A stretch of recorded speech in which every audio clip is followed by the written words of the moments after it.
all game. We are motivated. We are dedicated. Come on now. Come on now. We will win. We are the best on the field. And we in the field like, all day like, all night like, on the blue light, offense like, defense like, this squad like, house call like, and it sound like, and it sound like, and it sound like. Welcome to the Short Sports Show. I'm your host, Daniel Short. Today is Friday, February 10th, 2017. And man, we got a jam-packed show for you guys. Woo! I'm excited. I am excited. Real quick, a little bit of news. The Short Sports Show, Short Studios is moving. We're moving, still staying in San Marcos, beautiful Texas. But we are moving different studios. So next week, we will not have a show. So no show next week, but we will be back the following week to obviously talk about sports news and whatever's happening into the world. But today, and I'm making it up for it. I'm making up for it because we have a ton to talk about. College football news, the NFL, NBA basketball, and Major League Baseball. We're covering all of them. I told you, we're doing it big. Go big or go home, man. We're doing it all. So along with that, again, we have college football news. The Big 12 could it be kicking out Baylor? Talk about that. Woo! Getting a little spicy here. Some hot takes today. Coaches, we see it in college football. Coaches leave. But what about the student athletes? What about the recruits that come in, develop a connection with that position coach, and then find out a few days after sending in their national letter of intent, their coach is gone. Well, the kid can't leave. He'll have to sit out a year. So we'll talk about that. We will have our very own NFL mock draft, the full draft, our mock draft 2.0. 2.0. Today on the show.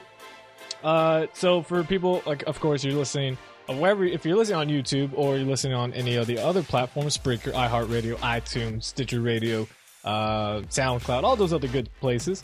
The full mock draft we'll have on the show in its entirety, but only the top 10 will be on YouTube. We're having a special, video for it that will be for the top 10 picks on YouTube only. So if you're listening to the full show, guess what? You get the full draft. So congratulations to you. Also, there's a report that Johnny Manziel is actually he's got his comeback going on. Apparently, he tried out for a CFL team. We'll find out if that's actually true.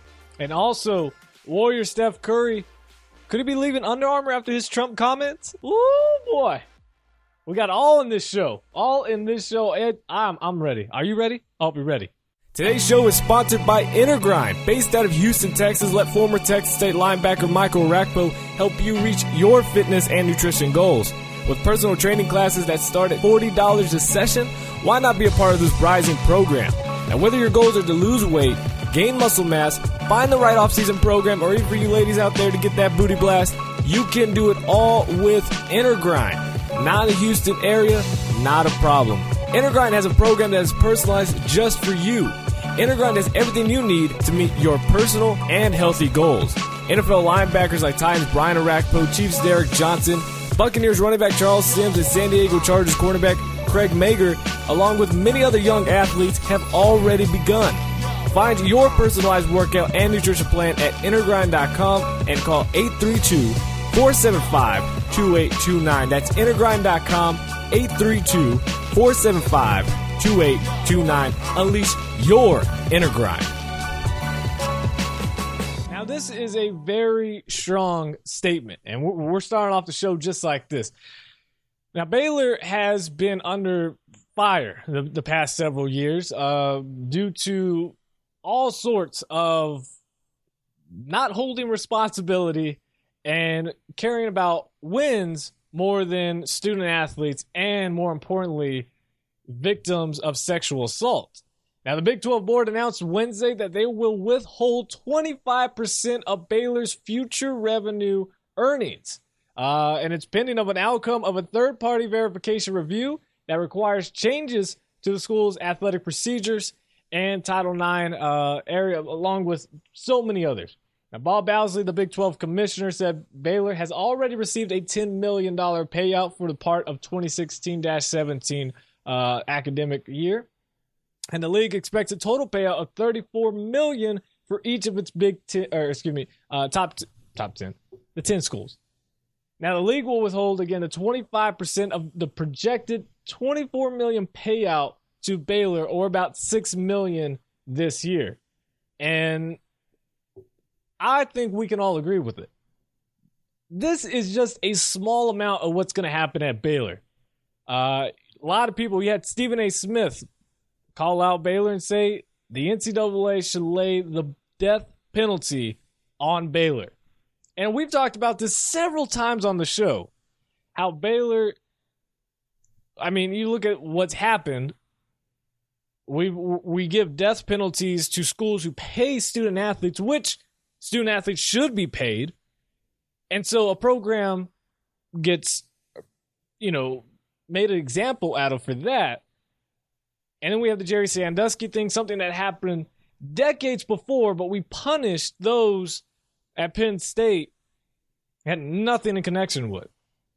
We have seen Baylor's athletic administration be nothing but rewarded rather than be disciplined. Art Briles, yeah, he's being somewhat disciplined. I would not be shocked, and this is not throwing shade at Alabama or Nick Saban, but I wouldn't be shocked if Art Briles became the OC at Alabama. I doubt it, but I would not call it a surprise.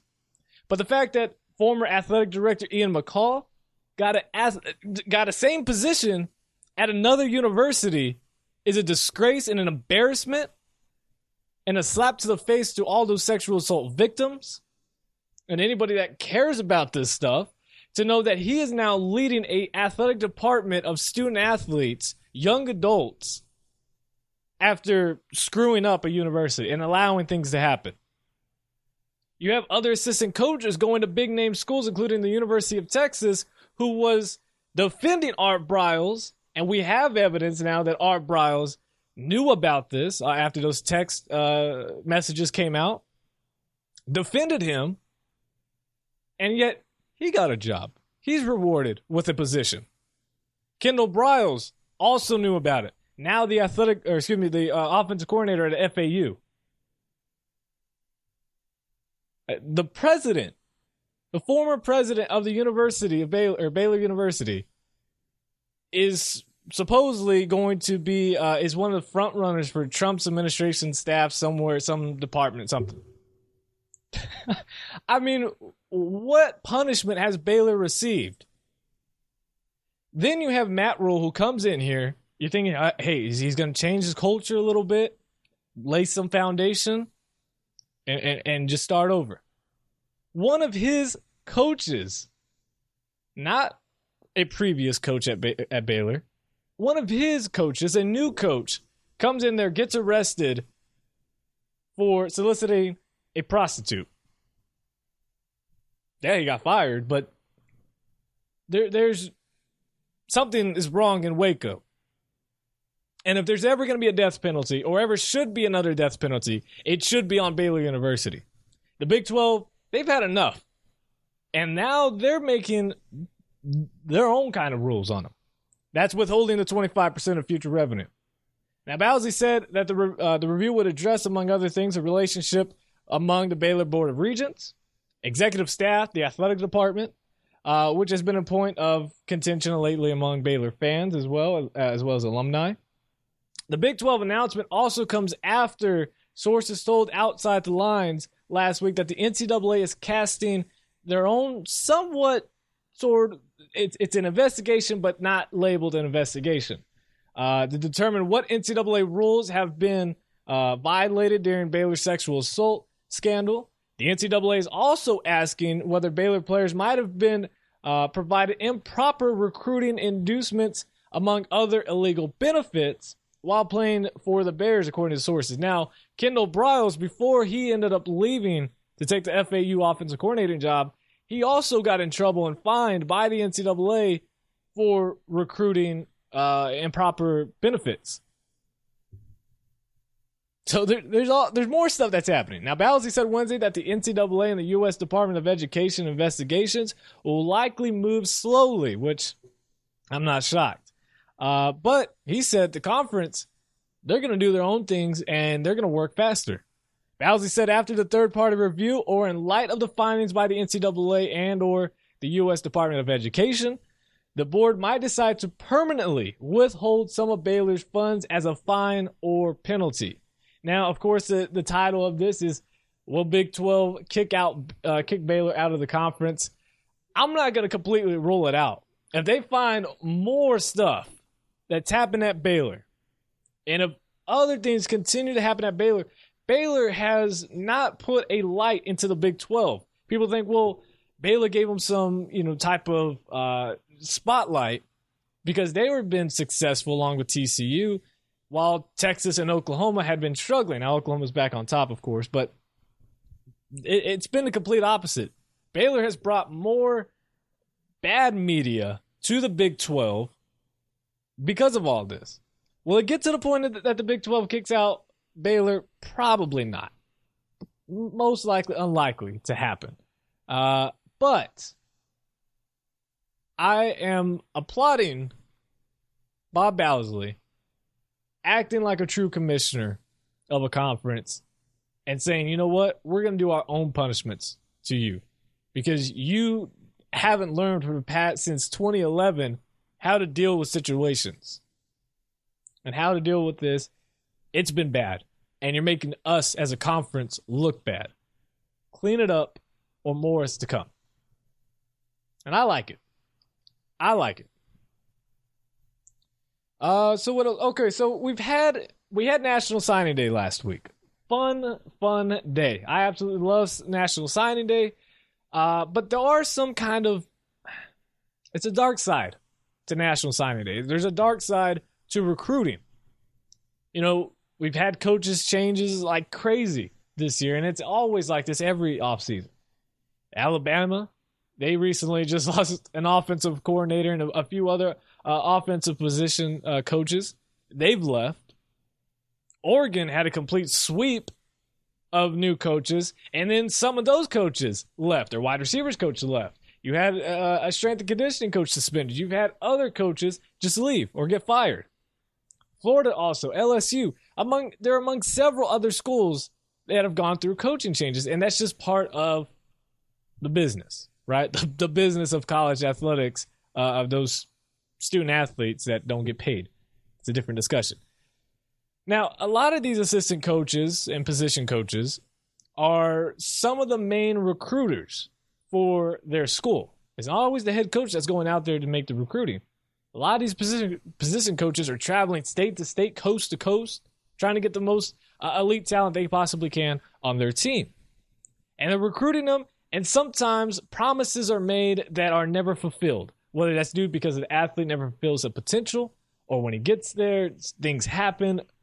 But there's also a thing that happens, and it's not really talked about, and that's when coaches leave for other jobs and or just get fired for no reason, kind of like what we saw at LSU. You now have New Orleans high schools that are boycotting LSU to even talk to them, to allow their athletes to talk to them, to help them in recruiting because they didn't like how a running backs coach and I believe another position coach ended up getting demoted and then fired.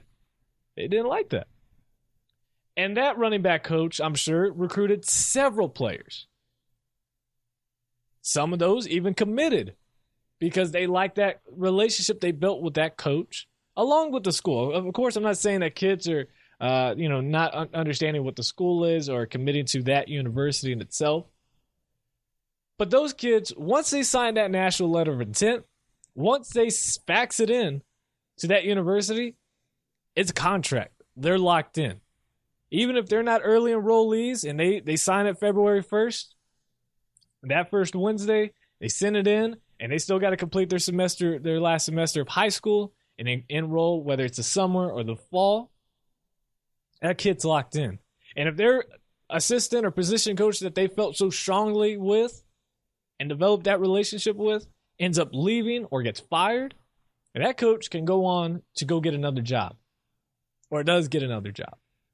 While that student athlete, that recruit, is now stuck at that university. And I know what you're thinking. No, he could transfer. Yeah, he can transfer. But guess what?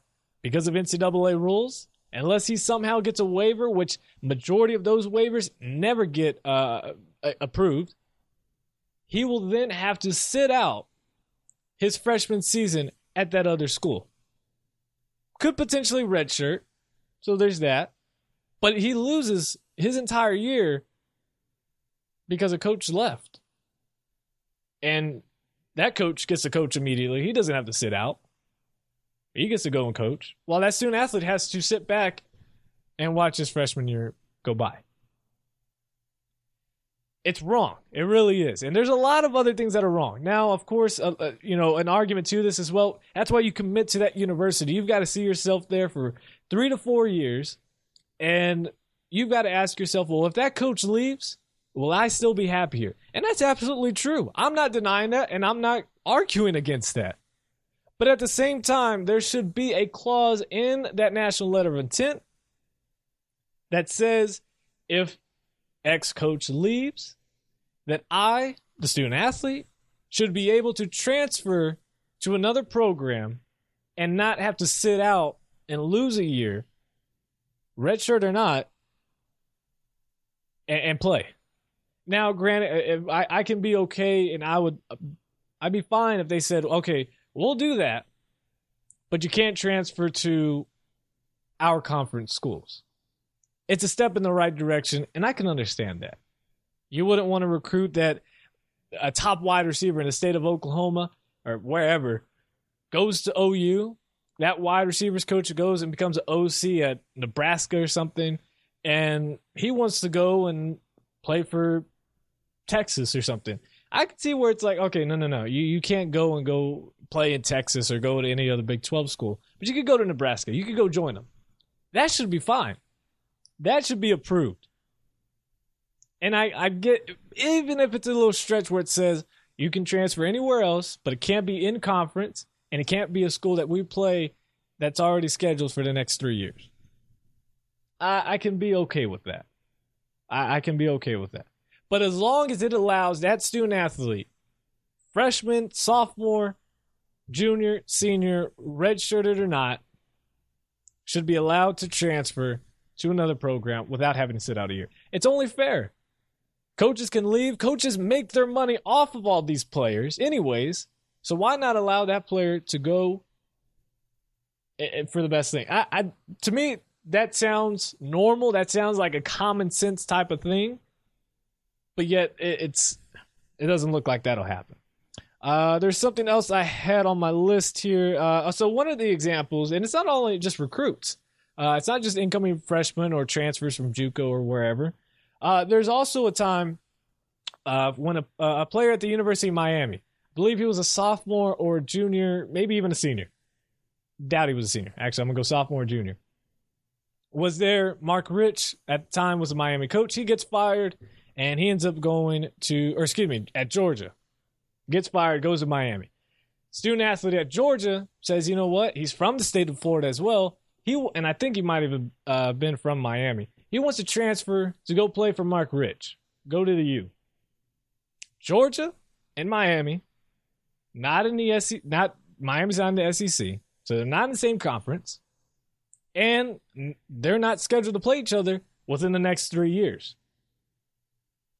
New head coach Kirby Smart comes in at Georgia and denies that student athlete to transfer to any school in the state of Florida, including the University of Miami. I get it if he was saying, hey, I want to go to play for the Florida Gators. Well, we're in the SEC. It's a rivalry. I can't allow you to do that. You can go to Miami. You can go to FAU, FIU, wherever. You can go elsewhere, but you can't go to Florida.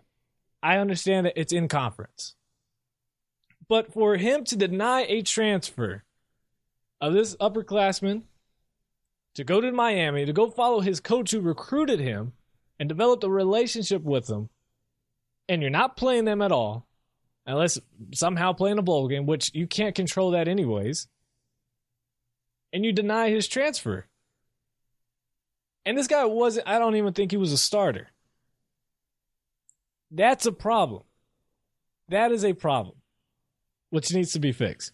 Hopefully student athletes can one day get a clause in that national letter of intent that says that they would be allowed to transfer. without having to sit out. And it has to be a realistic thing. It's not like, hey, I didn't get playing time, so like this coach promised. It has to be just because they had a relationship with that coach. That coach left, their position coach or the head coach, and they want to leave. And it can't be in conference. That's fine. That's fine. I can deal with that. But again, I'm not denying or crossing out the argument that the recruits need to commit to that university, because they do. They need to be able to say, if that coach leaves, my position coach and or the head coach, if they leave, will I still be happy here for the next 3 to 4 years? Recruits have to believe that. Have to think and think that completely through. And if they do, but they still want to follow that coach, I think they should be able to. Let me know on Twitter at Short Sports Show. Become a fan on Facebook, The Short Sports Show. Today's show is sponsored by InnerGrind. Based out of Houston, Texas, let former Texas State linebacker Michael Rakpo help you reach your fitness and nutrition goals.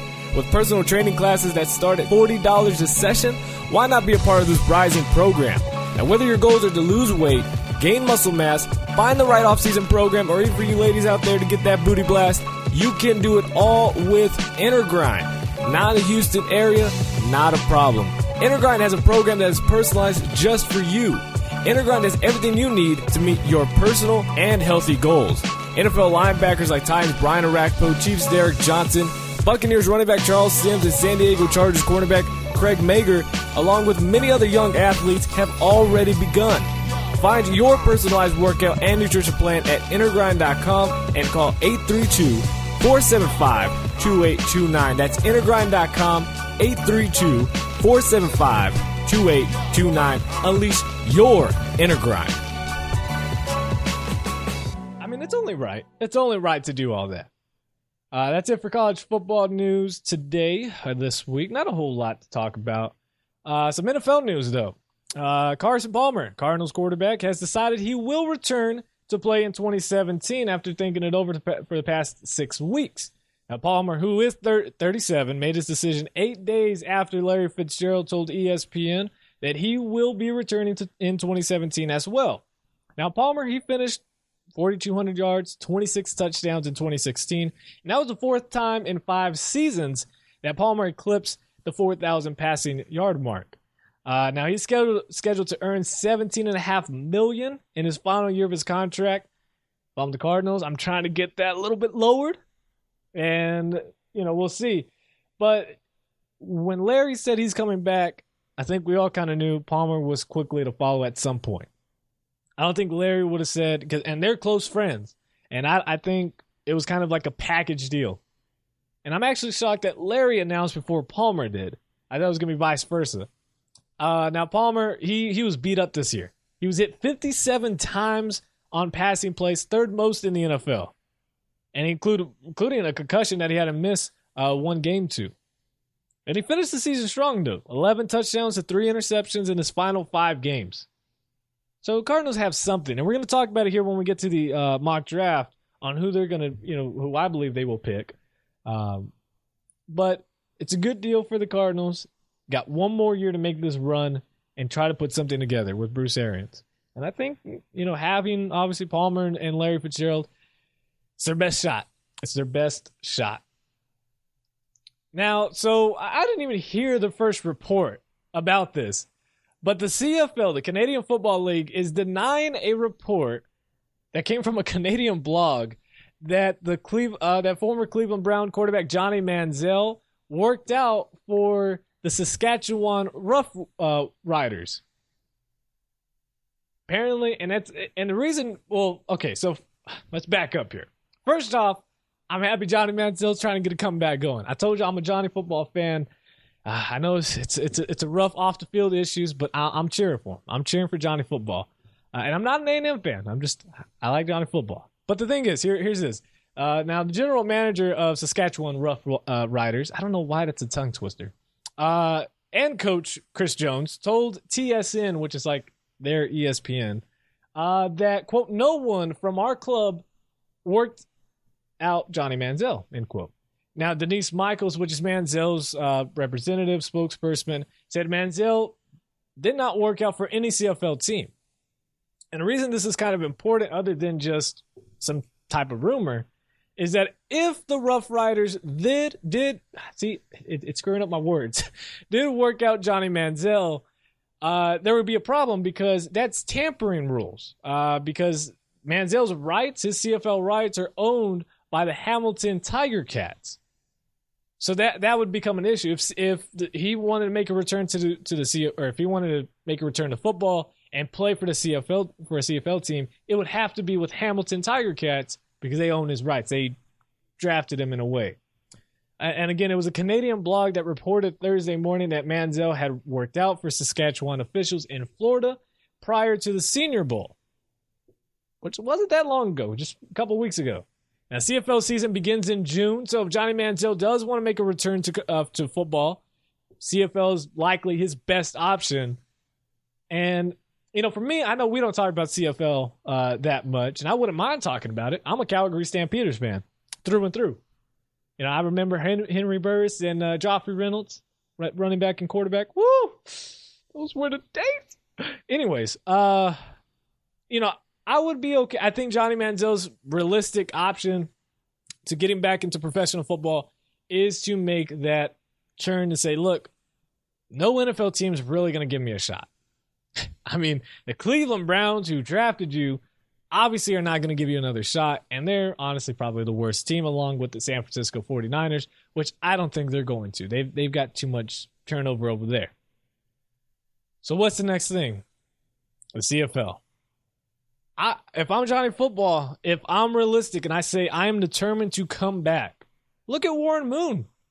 He went to the CFL, won a couple Grey Cups, which is their Super Bowl, comes to the NFL, plays for the Houston Oilers, and breaks a few records, including breaking the barrier. So Johnny Football, and Doug Flutie went as well. Johnny Football should just go, make the most of it. Stay low while he's there, too. Don't make this a huge publicity type thing. This is what Tim Tebow should have done if he was realistic about wanting to play quarterback. The CFL offenses are perfect for both Johnny Football and Tim Tebow. And I'm starting to think that I have a problem because I like both of these quarterbacks and still hope they get a shot. I think this just opened up. I need a therapy session. I need some help. I hope Johnny Football gets a shot. I really do. And if he's smart and he's serious, he needs to take that shot with the Hamilton Tiger Cats. Just go play. Just get a season in. I'm sure, I don't know who the starting quarterback is for Hamilton. I don't know if they were any good. I don't think they were any good, but I could be completely wrong. Because I know Montreal was pretty good. Calgary, I think they won the Grey Cup again. Or was it Ottawa? I don't know. Ottawa's pretty good. Toronto Argonauts. Actually, I think they had a down season, but they've been pretty solid. So, I mean, I don't know. Might as well just do it. Just do it. The worst thing that can happen is you get hurt. Because if you suck there, then, well, I guess your career's over. I guess that could be the worst thing. But we'll see. All right, so it's that time, that famous time. I've been ready for this. It took me about a good 2 weeks to put this together. I went back and forth with several picks. It's hard. It's really hard to do a mock draft because of the fact that you have your own opinion on it. Let's say if you were the general manager of this team, who would you draft? So you have that, and also debating the fact that, well, what's realistic and what they're actually going to do. Because I have my own opinion on if I was a general manager and for these specific teams, who I would pick. But we're going to keep it on who I think the Browns and the 49ers and the Bears and all these other teams, who they will pick, not who I want them to get. So for YouTube, if you're watching this, this will be 1 through 10. If you want to see 11 through 32, go over to Spreaker, listen to the full show on iHeartRadio, iTunes, Stitcher Radio. I have the full show as well here on YouTube, and you can listen to it then, and you can listen through picks 11 through 32.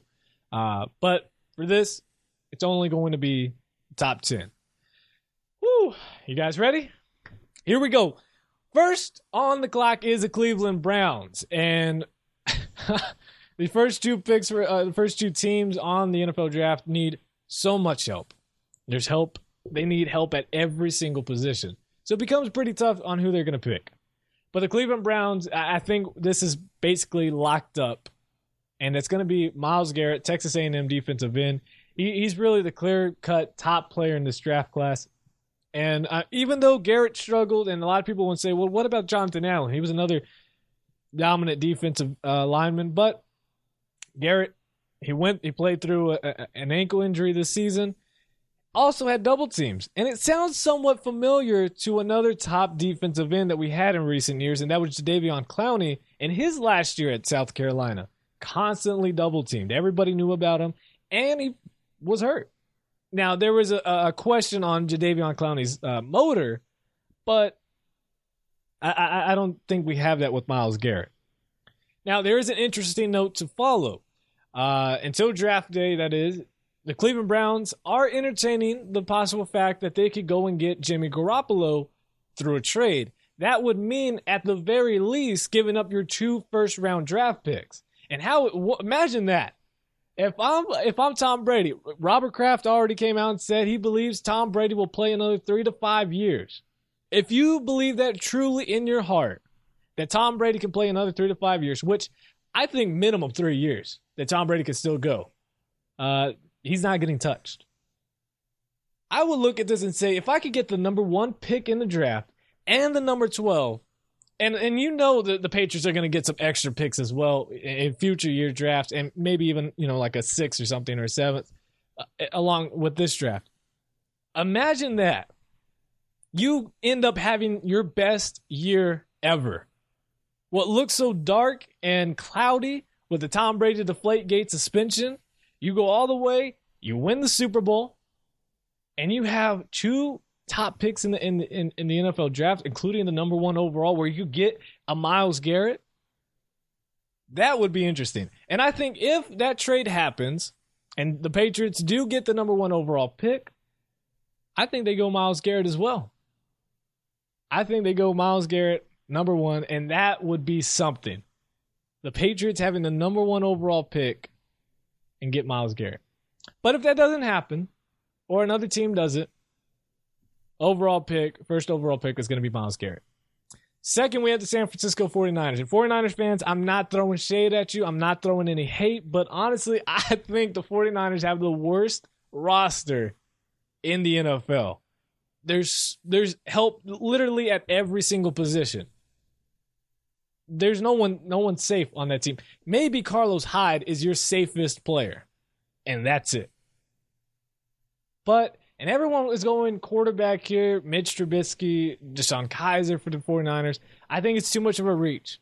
And with new head coach Mike Shanahan coming in, there's been talk that he said he's ready to bring in Matt Schaub, who was a backup quarterback in Atlanta, not only to bring him in as a veteran guy, as a potential backup, but he's not afraid to start him in 2017. So if that's true, and he already knows that offense through and through, and he can lead this team, and he can lead it better than any other free agent quarterback you can get, because you're not getting Cousins. I think Washington's locking him up. I don't think you have enough pieces to trade for Jimmy Garoppolo, so there's no one really else out there. Go with Matt Schaub. Go with Matt Schaub and draft another quarterback later. You could get Mahomes in the 2nd round if you're desperate. And if Kaiser even drops down to the 2nd round, you could get him. I don't know. I just think, and if anything, you could trade back into the late in the 1st round, which I wouldn't be surprised at all, because you'll see a lot of teams from 25 to 32 that might say, you know what, let's just trade out. We can get an extra piece in this draft. Plus, we'll get the 2nd overall pick in the 2nd round. It's a win-win. So I wouldn't be surprised San Francisco could trade back in and get another quarterback, maybe even Deshaun Watson, maybe Deshaun Kaiser, late in the 1st round. So why not, if you already got the 2nd overall piece, get a member that can contribute immediately and be a star player. And that's why I'm going Jonathan Allen of Alabama. You bring him in there for this rebuilding team. You put him at that defensive tackle position, that 3 technique, along with Buckner, and along with a few other pieces. Defensive line becomes an immediate strength. And when you have a strong defensive line, you can usually put some okay-ish corners and some secondary out there, some above average secondary players, and you can find that they can each get 3 to 4 interceptions apiece throughout the year because you have a strong enough pass rush and a run-stuffing interior line. Jonathan Allen can help do that, help solve a few pieces, and I think the 49ers, that's their best decision rather than risking on some quarterback that might not work out, and then you're really screwed up. Third overall pick, we have the Chicago Bears. Now I'm not doing this for every team, but if I was, this is the most passionate I feel, and I'm not a Bears fan. But if I was the Bears GM, I rock it out one more year with Jay Cutler. I rock it out for the same reason for the 49ers when there's no other quarterback out there that can help lead this team and not in this draft. So why not keep Cutler one more year? Hopefully work with a contract. I doubt he will, but keep him one more year. Draft another position, likely, possibly Mike Williams. You get Alshon on one side, you got Mike Williams on the other. You got Jonathan, is it Jonathan Howard? I feel like his first, I feel like I said his first name wrong. Howard at running back. You then have a pretty solid offense that could get going. But I don't believe the Bears are going to do that. And that's why they end up getting Mitch Trubisky, quarterback out of North Carolina. He's a fine quarterback. He's got a strong arm. He's a really good athlete. I'm just not a huge fan of him. He only started 1 year, and really no game truly or throw blew me away and said, hey, I want this guy as a top 5 pick. And especially for a 1-year starter, you've got to show me something that you've got over all the other quarterbacks. Something like what Cam Newton showed. 1-year starter, and he showed he was the best quarterback. Mitch Trubisky did not win like crazy. He didn't just win the big games, and he didn't show me anything that shows he's an elite quarterback or a quarterback worthy of stepping into a franchise and becoming the day one starter. Because if you're Chicago Bears, are you really drafting Trubisky to be your backup with a 3rd overall pick, sit behind Jay Cutler? Because Jay Cutler isn't going to teach him anything. Cutler is probably selfish and not going to care, just worried about getting his money and playing for another free agent contract next season, if he's there with the team. And if he's not Trubisky, you lead him as your starter, you really feel that confident that he's that much better than Jay Cutler. And I'm not saying Jay Cutler's great. I think they should go in a different direction, and they can do the same thing that we just talked about with the 49ers. You can trade back in that late first rounder and get another quarterback. And just get Mike Williams, a solid piece to get your offense going. Or an offensive lineman, which it's a weak offensive line class, so I'd wait on that. But there are different pieces they could go and get that would really contribute to the team immediately and help this team change their season around if they did that. But I don't see it. Number 4, we have the Jacksonville Jaguars. And unlike the Raiders, they both had hype, but Jacksonville failed to reach any potential. Offensively, you've got the best young wide receiving core in the league. Now, it's time to put something in front. Offensive line needs some definite help. Bortles, I'm still a fan of him. And I think with Tom Coughlin coming in, even as a GM, I think he's going to help Bortles out a lot. He's going to help him develop. So with that, TJ Yeldon, he got hurt. I'm a fan of him. I just don't think he can be your every down back. And I think you know where I'm going with this pick. Leonard Fournette, LSU, steps in, 6'1", 235. He has top-tier speed to pull away from defenders, and you know he's strong enough to knock down the first defender that comes at him and is great between the tackles. Jaguars need a bigger running back, and Leonard Fournette can be that guy. He can be the guy that you can go with every down. Maybe not third down, and that's when you could throw in Yeldon. But Leonard Fournette is that guy you can believe in and hand the ball off and keep this offense going. But with this pick, the Jags will have to go all O-line. They got to get some definite interior offensive line help as well as the outside. But I like this pick. And I think it's one of the safer picks for the Jacksonville Jaguars to throw in and get Leonard Fournette. At number 5, we got the Tennessee Titans. And I see them, they can easily go Mike Williams here.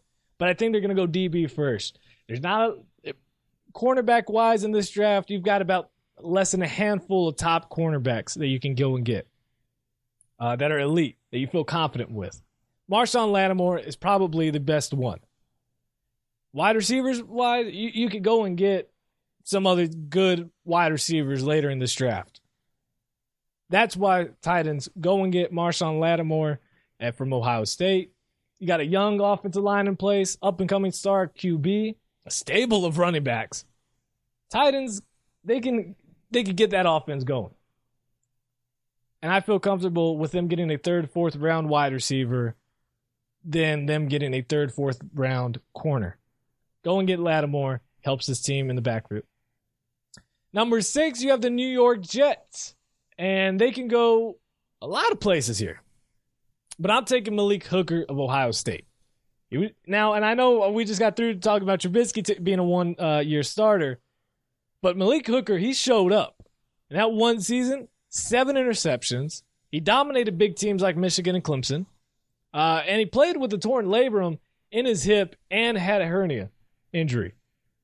He's going to have those surgeries to fix those, so he won't run during the combine. But I don't think his draft stock's going to drop too much. And Malik Hooker is an elite safety here, and that's why I think the Jets will go with him. And that's also, I'm being a little biased because I hope they go with him.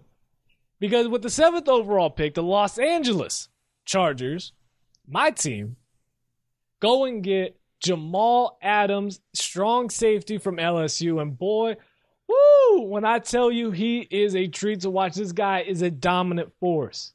His size, his physical style is something the Chargers haven't had since Rodney Harrison. And no, I'm not comparing him to Rodney Harrison. I'm just saying the Chargers never had a safety as dominant since Rodney Harrison. Eric Weddle, he can't lay the boom. But he was good. He was keeping everything in front at all times. And the Chargers, they easily saw what happens when you let go of an all-pro, if Eric Weddle. He was gone. You have new defensive coordinator Gus Bradley coming in. He's switching things up on the defensive scheme-wise. He needs someone he can trust over the top, and that's Jamal Adams. Adams offers, he's got the coverage skills that you can believe in. He can be in the box and stop the run immediately. He can match up with tight ends, spy quarterbacks. He literally can do it all, and he's my favorite safety in this draft over Hooker. And I know a lot of people are saying, well, Hooker fits the scheme more, he can free roam, and that's fine, and I'd be okay with Malik Hooker.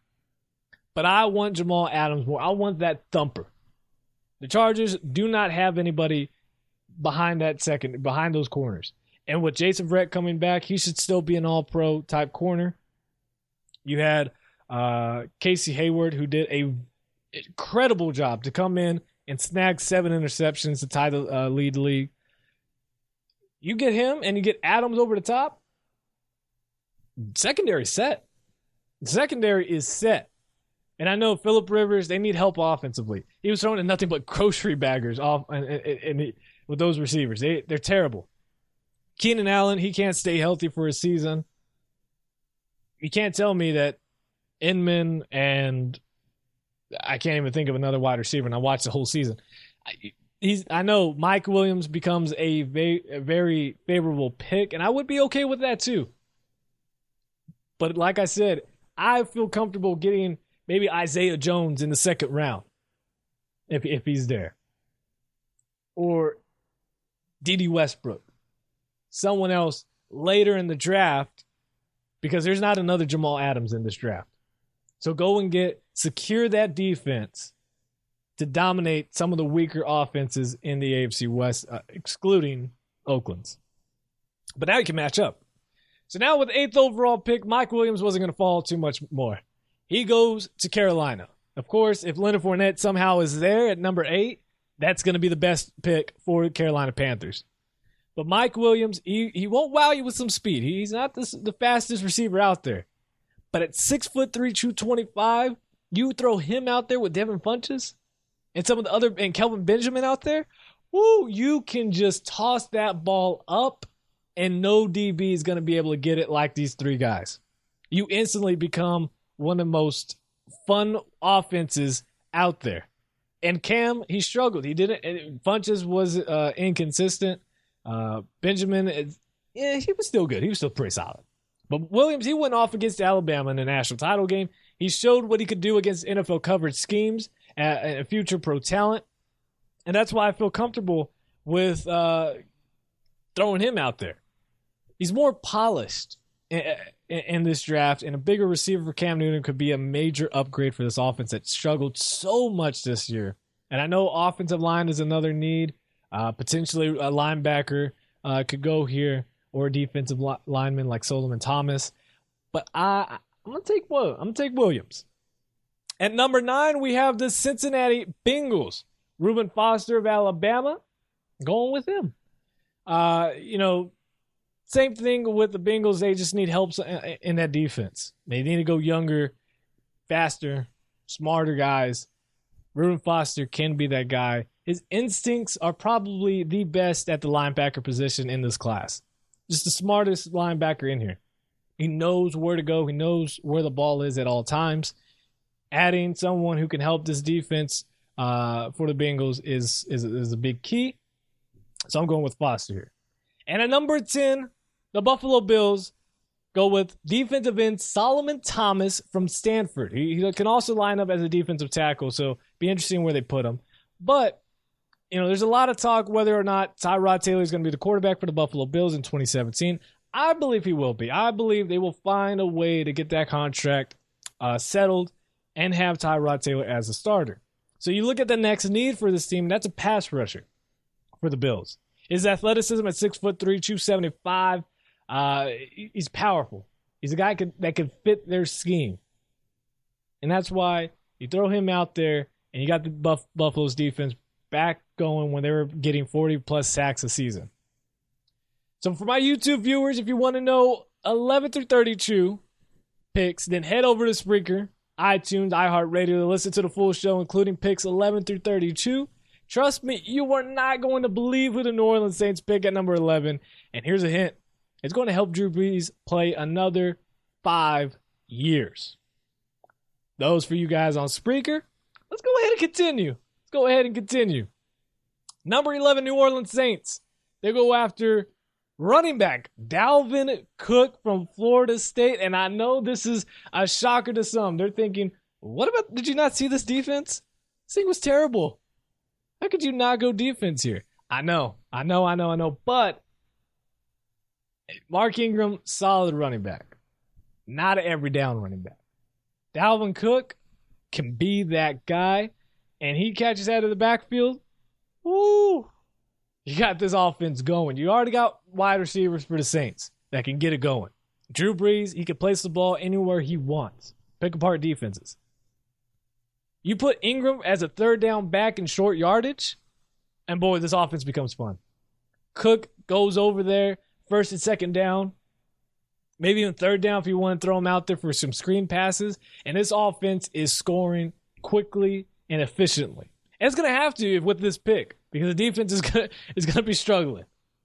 But I love this pick, and I think it helps Drew Brees tremendously to have two running backs that can take over the game and limit Drew Brees from throwing 50 passes and throwing out his shoulder at some point.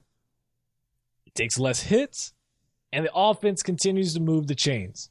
Dalvin Cook is a big shocker and a guy that could get this offense to the next level and get over 7-8 wins that the Saints have been struggling for the past several years. Number 12, Cleveland Browns. Again, this is without any trade, so we're just going to have to believe that the Browns keep that pick. And they got to go quarterback here. With the 12th overall pick, the Cleveland Browns select Deshaun Watson, quarterback from Clemson. Watson's quick strike ability and his big game poise, it just seems like he's always the best player in the big games. Always shows out. Allows him to execute well in the play action game and get this Browns offense to work around him. Hugh Jackson can scheme an offense that can fit Watson's strengths, and get this offense moving. Have something. Much like what we saw with Dak Prescott in Dallas or Mariota in early 2016. Developing that offense around Watson is a key. You already have a defensive lineman, the top defensive lineman in the draft. Helps out the defense. Now you go and get your quarterback. Deshaun Watson can be that guy. And if you want to have him sit behind RG3, fine, let him sit. It'll only probably last about 4 games, and Watson's your guy. But you got to build around him.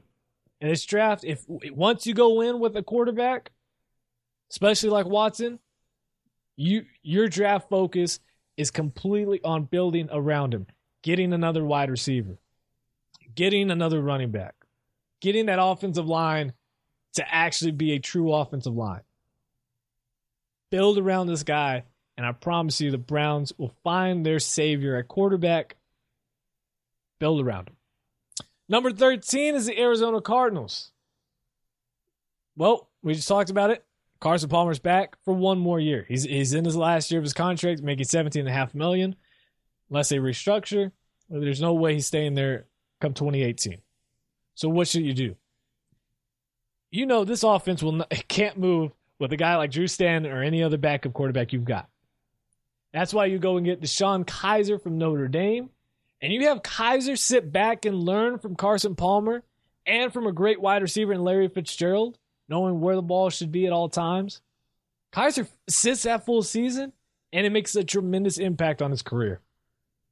Now, this is also saying that the offensive line steps up and can protect Palmer and keep him healthy. Kaiser has the big arm. He's got the timing, and he has the athleticism that the Cardinals haven't seen at a quarterback position in their franchise history. You know, I know he kind of struggled the past couple years at Notre Dame, but I think that was just an overall team thing. I don't think you blame a lot on Kaiser. So with that, Cardinals, go and get Kaiser, find your replacement, and you let him sit. You let him sit and soak up as much knowledge from Carson Palmer and Larry Fitzgerald, and then you have your quarterback for the future. Number 14, the Philadelphia Eagles. I'm going to speed through some of these picks because the show's getting kind of long. Got Corey Davis, wide receiver from Western Michigan. Now, he's got an ankle injury that's going to limit him in some of the pre-draft process, but it shouldn't affect him too much. Davis falling into the Eagles' wings. I'm just going to let that sit for a little bit. See what I did there? Yeah. That would be a gift for Carson Wentz, who struggled at the end of the year. Jordan Matthews is inconsistent. Nelson Aguilar can't catch a trash can coming at him with a warning. So you throw in Corey Davis in there, a big body receiver who's got a little bit more speed than Mike Williams, and you got your guy. You've got a solid wide receiving core that can bond together and put some points on the board and have options for Carson Wentz to move the chains. Number 15, got the Indianapolis Colts.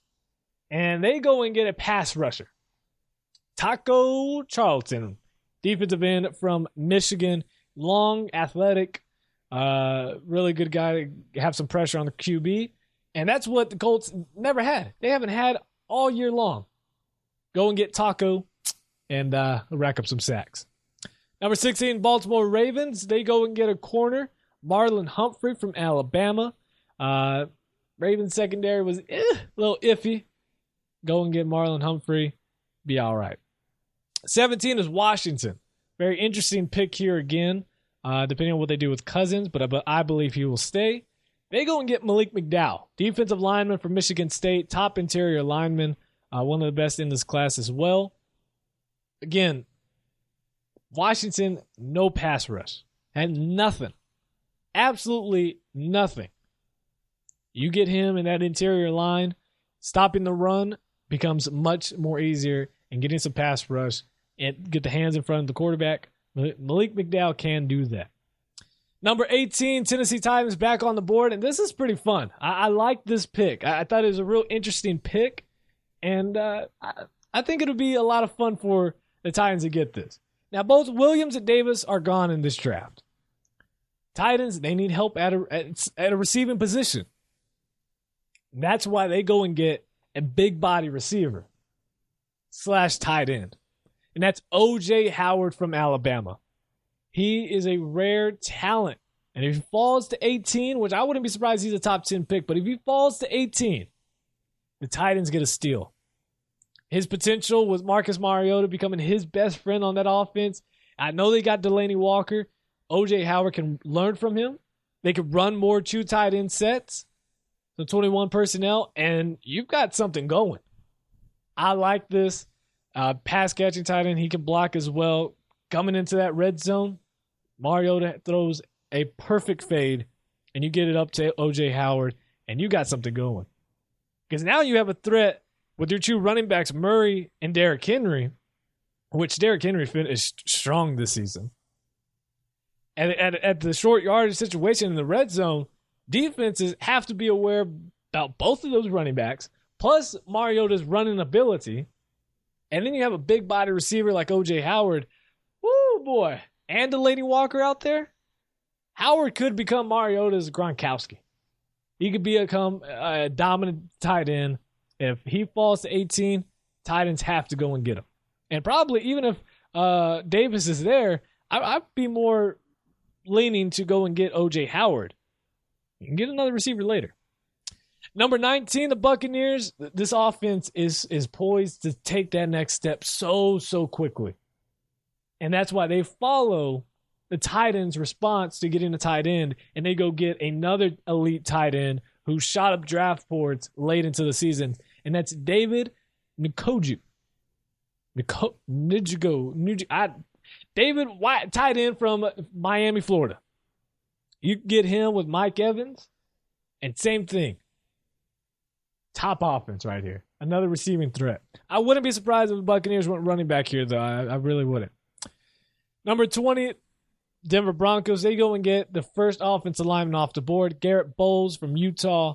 They really just – I don't think the offense was bad because of Trevor Siemian. I don't think he was that bad of a quarterback. But the offensive line just needs some help. Go and get a big guy who could become a starter. Get Bowles. Detroit Lions, they go and get Charles Harris, defensive end from Missouri. I know you can go DB here. I think they're going to go another pass rusher and get Charles Harris from Missouri. Miami Dolphins, they need help. Any defensive help is okay for them. Any defensive player. I think they go DB, go get Quincy Wilson from Florida because they just need some help. Did you not see against the Steelers? They got burned everywhere.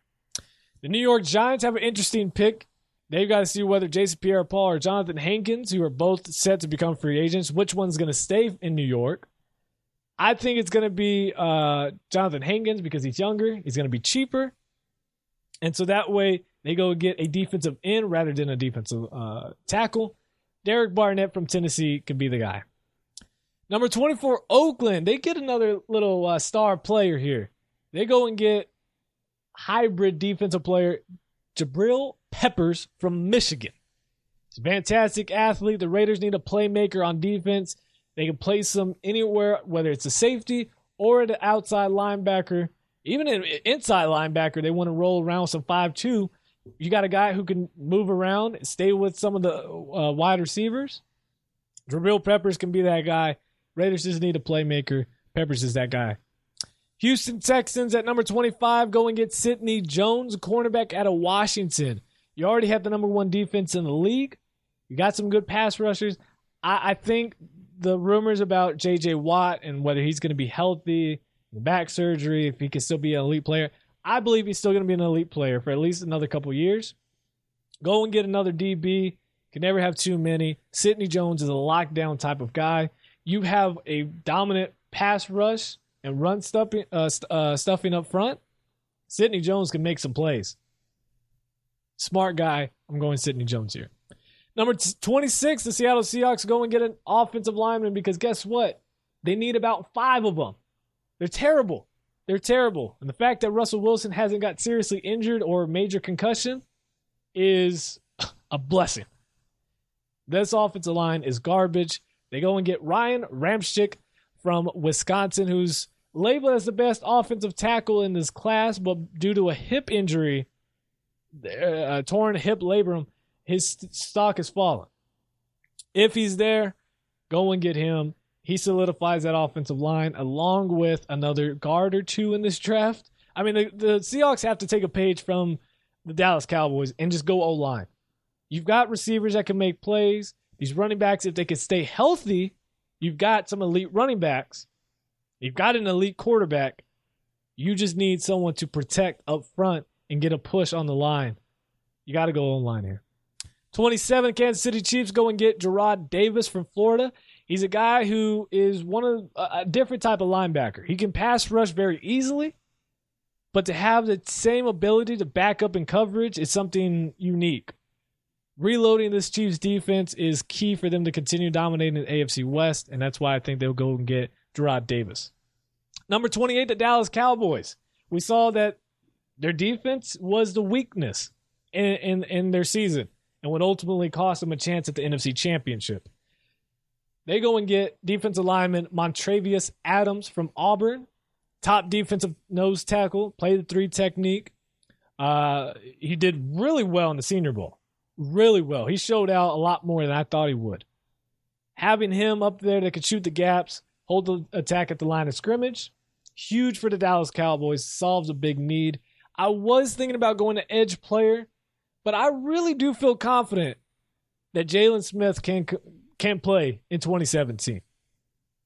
I think whether they go in, I think they still draft a defensive end / outside linebacker late into the draft anyways. But filling the top defensive tackle need is much bigger and much better for the Cowboys. So I think they go and get Adams. Number 29, the Green Bay Packers. Really, it's any cornerback that's out there. Who's ever available, because they have no corners. And I know what you're thinking, well, what about running back? I think they end up keeping Eddie Lacy. But if not, Ty Montgomery, he did pretty well. And again, you can get a running back later in this draft. James Conner later. Donnell Pumphrey as a third down type of back. They go and get Garyon Conley, cornerback from Ohio State. Get a guy who's your prototypical NFL man coverage type corner. You have him out there. He's about 6'1", so he's a lengthy guy.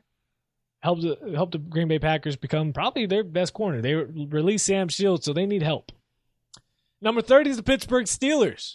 Ryan Anderson from Alabama is their guy. James Harrison isn't going to play until he's 80. Even though his body, I'm pretty sure he can keep going at 80. Jarvis Jones, Bud Dupree, they've been struggling and not really showing their full potential. Ryan Anderson, powerful rusher. He can drop into zones, get those quick screens, and attack those. I like Ryan Anderson here, smart player as well, and I think the Steelers would benefit to having him over Jarvis Jones. Number 31, the Atlanta Falcons go and get another lengthy, speedy linebacker. Hassan Reddick from Temple. This guy, if you haven't watched the Senior Bowl tape, need to go watch it. He was so fun to watch. Check out his background. And this is what's so unique about him. And I wouldn't be surprised he rises up in the draft, especially after the combine and his pro day. He's a former cornerback, so you know he's got speed. And he's also a former defensive end, so you know he's got power to rush the passer. They put him at linebacker this year. He's a walk-on. He has a tremendous story. I would love to have him on the show, actually. Reddick just brings a unique skill set that fits so perfectly for the Atlanta Falcons if he falls there. Having another lengthy guy. The Falcons, they got some good linebackers. But as we saw in the Super Bowl in their collapse, they were gassed after the first half, and they had no depth. Hassan Reddick brings depth and potentially a starter. Go and get Hassan Reddick if he's there. Fits perfectly in their scheme. Just an incredible player. And again, I would not be surprised he goes in the top 15, top 20 picks. Finally, the last pick is the New England Patriots at number 32. Again, this is granted they don't trade their pick away. I'm taking running back Christian McCaffrey from Stanford. I think it all fits there. Not because of him being a white running back, because you know how the Patriots have been, drafting nothing but white people, but James White continues to get injured. I mean, he got injured in the Super Bowl. He can't stay healthy. LeGarrette Blount isn't an every down back. McCaffrey can be. And catching out of the backfield and those quick passing schemes that the Patriots are so good at and Tom Brady's so efficient at. Put him in the slot as well. I mean, you knock two birds with one stone with Christian McCaffrey. And he fits that offensive scheme very well. Smart kid. He can learn with Belichick. I think that's a great pick for the Patriots. Of course, you're not going to agree with all 32 picks, but go ahead and tell me if you agree with some of my picks and who you think will be in the first 5 picks for the 2017 NFL Draft. Tweet me at Short Sports Show. Moving over to the NBA, we got some news, guys. Can there be a team in Seattle in 2018, as early as 2018? Well, they finally have a realistic shot. An NBA team or NHL team could return to Seattle. Now, the Sonics Arena website, they have, and Seattle Seahawks quarterback Russell Wilson announced on Wednesday, they have submitted a new petition to the Seattle Department of Transportation requesting a vacation of a portion of Occidental Avenue South to allow construction of the Soto Arena. If approved by City Council, the conditional street vacation will finally put them in position to work with the NBA and NHL to acquire teams for Seattle. This new petition incorporates all amendments in the previous petition by the City Council and builds on several important differences. One of the main ones is that the arena will be 100% privately financed. The arena requires no public financing. That's huge. Traffic improvements, they're contributing an additional $1.3 million to implement several SDOT projects in the 2016 Freight Master Plan. On top of the benefits recommended by SDOT and the Seattle Design Commission. And no team means no arena. So that means there won't be any change. Nothing happened to the streets. Obviously, no built arena.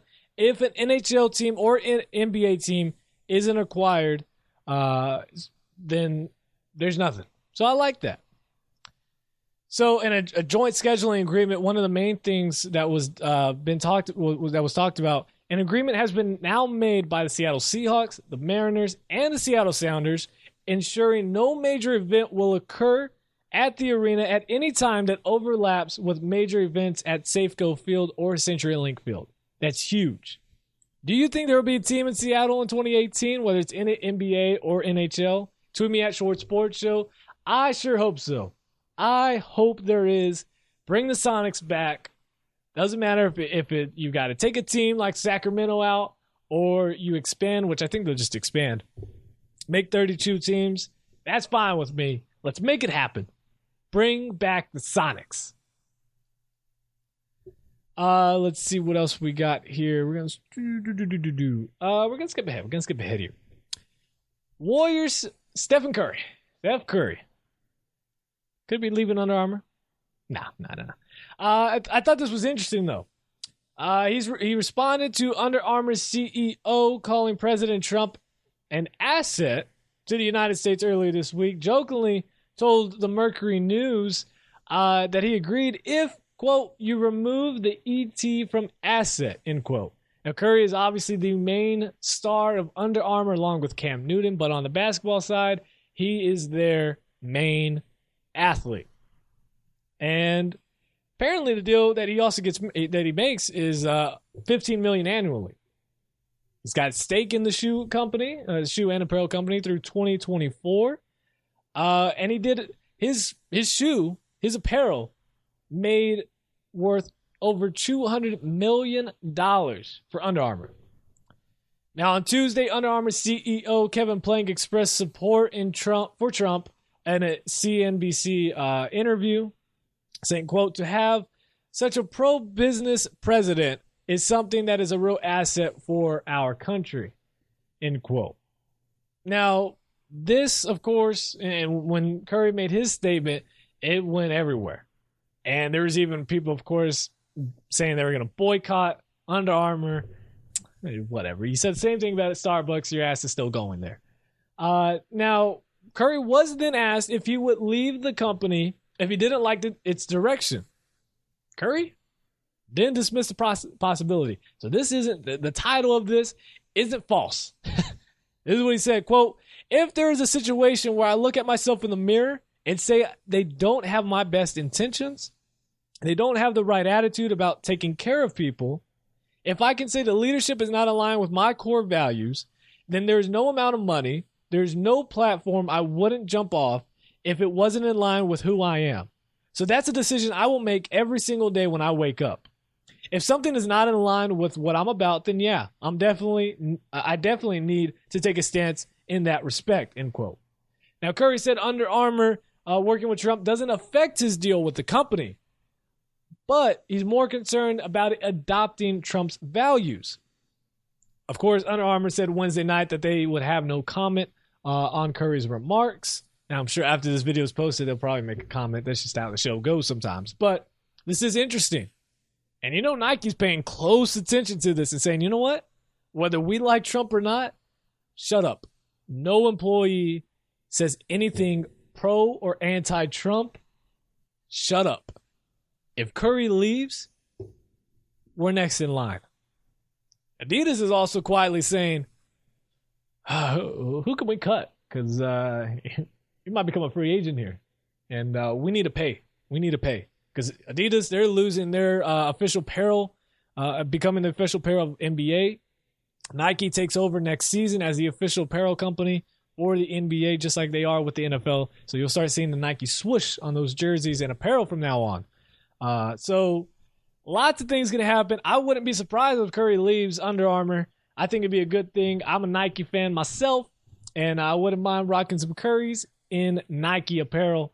Let me know on Twitter at Short Sports if you think Curry's going to leave Under Armour because of this. I think he does. I like it. I like it, Curry. Do your thing, man. Do your thing. I told you we were going to have some Major League Baseball news. It's right around the corner. I had recently got, actually, I'm not sponsored, so I'm not going to say the name. It's just a streaming application from your computer that you can watch cable on. If you guess who it is, then that's on you. I didn't say the name because they ain't paying me. If they want to pay me, I'll say it. But anyways, I'm watching it, and I'm getting show ready. I'm working on some other things, and I saw that Moneyball was on. And Moneyball is one of my all-time favorite movies. I love Moneyball. I love how everything was put together. I could quote that movie. Give me one time to watch it, and I can watch it back and the next day and quote it. But anyways, I watched it. I loved it. I loved it again, and it got me back into baseball. It got me back into loving baseball again. It always happens every spring that I start getting back into baseball. Now, Major League Baseball, they know they got to modernize the game a little bit. Not too much where people get upset, but to become America's pastime again, which it's not currently, this is a way to do it. Now, they plan on testing some new rule changes, which they already got a pitch clock going. It's like a play clock in the NFL, but a pitch clock. I like it. Speeds up the game a little bit because I love baseball. I love watching baseball and or softball, but it does get a little too long where I need a little bit more than a seventh inning stretch. I need about third, sixth, and ninth because sometimes it goes overtime. Extra innings, my fault.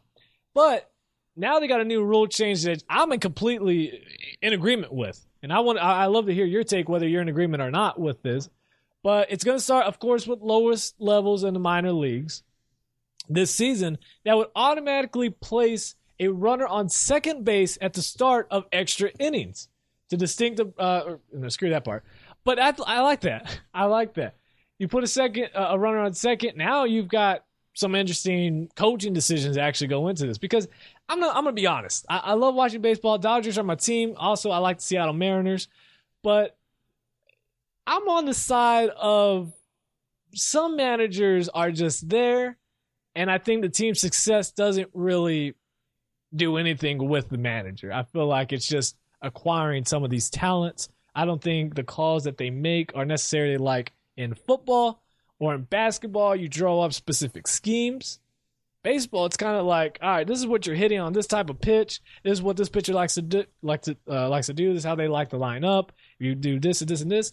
I feel like it's more analytics more than an actual head coach / manager coming in and making a change.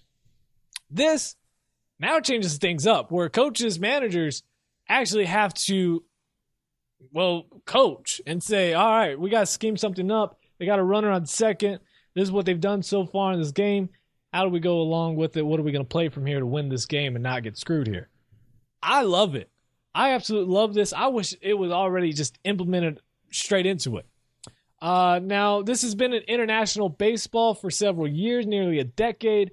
It will be implemented in the World Baseball Classic this spring, so that makes watching that a lot more interesting to see how it's going to play out with some major league talent. Now, the specifics of the rules are not final. The current plan is to start the runner on second base in the 10th, and every inning thereafter. I think it's perfect. I think it is perfect to have this happen. Pace of play issues, fixing some of those. I don't know. I'm agreeing with this. I like these rule changes. They're smart. They're realistic, where it's not just trying to modernize it by some stupid, crazy overtime again, extra innings rule. This is actually something that I think a lot of people can get behind and support. And even though we say that now until it happens against our team and maybe change some things up, but it'll be interesting to see, we could potentially have a pitcher throwing a no-hitter or a perfect game and somehow give up a run and lose. I don't know. It'll be interesting. I guess that wouldn't be a perfect game, but could have a no-hitter, give up a couple walks and lose a game, but have a no-hitter. That would be interesting. So let me know in the comment section down below. Tweet me at Short Sports Show. Become a fan on Facebook, The Short Sports Show. And catch us every Friday morning on Spreaker, iHeartRadio, iTunes, and YouTube, Stitcher Radio, SoundCloud. We everywhere. So, I don't know. I like that. That's the end of the show. I told you we had a lot to talk about. How to make up for not being here next Friday. Next Friday, we will not have a show. But we will be back the following Friday. And in case you don't know what day that is Friday the 24th. We will be back here on iTunes, iHeartRadio, Stitcher. You guys already know what the deal is. I appreciate you guys listening to the show as always. Be sure to share it on Facebook, with your friends and family, on Twitter, everywhere, social media. You guys have been tremendous. The show continues to grow, continuing to gain subscribers on YouTube. You guys are awesome. As always, God first, God bless. And I will see you guys next, Friday, February 24th. Peace.